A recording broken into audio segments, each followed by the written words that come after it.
Di ba yan na yung sinasabi nila noon pa na hindi nila magawa hanggang ngayon dahil hindi nila alam kung paano gawin.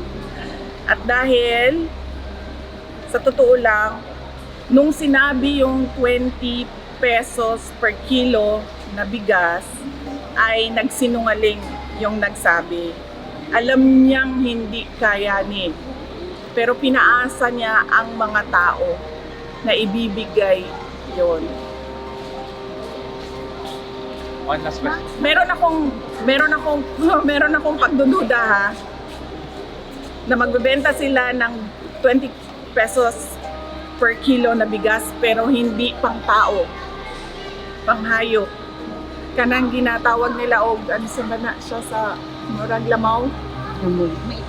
Oo, ganyan. Ganun ba yung bigas ng NFA, sir? Ganyan yung pag sinabi natin 20 pesos per kilo na bigas, yung pwede kainin ng tao.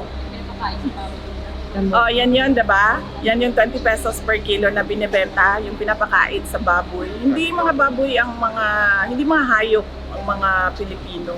Kapag nagbenta kayo ng 20 pesos per kilo, bibili kami lahat kasi pwede siya kainin ng tao.